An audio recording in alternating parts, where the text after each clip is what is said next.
ناونشان ئیسرائیل بەرامبەر ئێران هاوسەنگی سەربازی لە ساڵی 2025 لە دڵی ڕۆژهەڵاتی ناوەڕاستدا پێشبڕکێیەکی نوێی چەککردن خەریکە چڕتر دەبێتەوە. دوو نەتەوە ئیسرائیل و ئێران لەسەر شەڕێکی بەهێز چارەنووساز و کۆتایی بەرامبەر یەک وەستاون و هەر یەکەیان شانازی بەهێزی سەربازی خۆیەوە دەکات.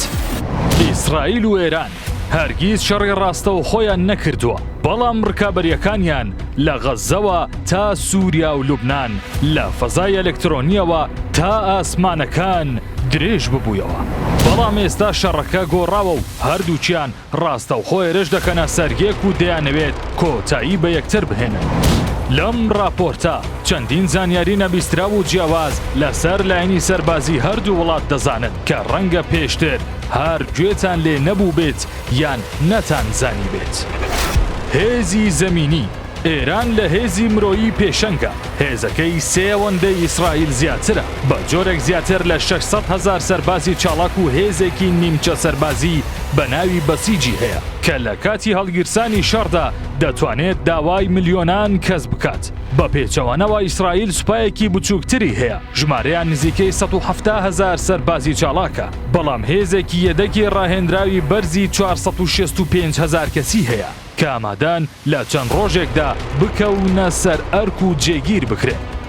باڵادەستی ئاسمانی لە ئاسمانەکاندا ئیسرائیل باڵادەستە، ئێران ناتوانێت ڕکابەری بکات. ئیسرائیل بە فڕۆکەی جەنگی دزێوی F-35 و F-15 بەهێزی دروستکراوی ئەمریکا مەشقی فڕۆکەوانی بێهاوتا ئامادەیە و هاتۆتە مەیدان. هەرەمە ژوای کردووە ئاسمانی ناوچەکە و ئێرانی کۆنتڕۆڵ بکات. هێزی ئاسمانی ئێران کۆنتر و کەمتر پێشکەوتووە. فڕۆکە ئەمریکیەکان پێش شۆڕشی ساڵی 1979 هەندێک فڕۆکەی میگ و سیخۆی ڕووسی هەیە، بۆیە ناتوانێت هاوشێوەی ئیسرائیل چالاک بێت.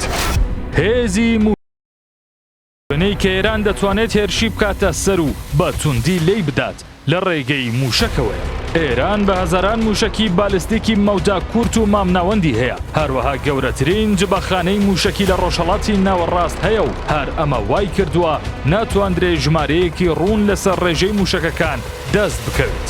لە بەرەمەردا ئیسرائیل موشکی بالیستی کەمتری هەیە، بەڵام وردن و ئامانج دەپێکن، جگەلەوەی توانای هەڵگرتنی سەری ئەتۆمیان هەیە و وێران کردن.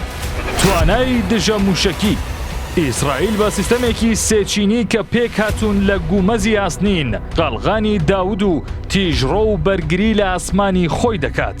ئەم سیستەما وەڵامی هەر موشکێک دەداتەوە کە ڕوویە ڕاستەی ئاسمانی ئیسرائیلە. ئەم سیستەما بە یەک لە باشترین سیستەمەکانی دژە موشکی دادەنرێت، کەچی سەرڕایەوەش هەندێک کات ناتوانێت وەڵامی موشکەکانی ئێران بداتەوە. ئێران سەرڕایەوەی سیستەمی دژە موشکی هەیە، بەڵام سیستەمێکی زۆر لاوەکی و بێتوانایە، ناتوانێت وەڵامی خێرای بۆ هێرشە موشکیەکان هەبێت. جەنگی دەریایی و ناتەقلیدی لەسەر دەریاکان ئێران لە ڕێگەی بەلەمی خێرا و ژێردەریایی و فڕۆکەی بێفڕۆکەوان کە لە کەنداوی فارس جێگیر کراوە ئامادەیە و وەڵامی هەر هێرشێک دەداتەوە. لەلایەکی دیکەوە ئیسرائیل توانایەکی باشی لە ژێردەریاییدا هەیە. هێزی ژێردەریاییە وڵاتە 5 ژێردەریایی دۆڵفین بەڕێوە دەبات کە ئەم جۆرەیان توانای هەیە موشکی کروزی ئەتۆمی هەڵگرێت. ئەمەی ئێستای نێوان ئێران و ئیسرائیل تەنها شەڕی سوپاکان نییە، بەڵکو شەڕێکی سێبەریاڵۆزە کە جگە لە لایەنی سەربازی هەردوو لە شەڕێکی بەهێزی هەواڵگری دەکەن.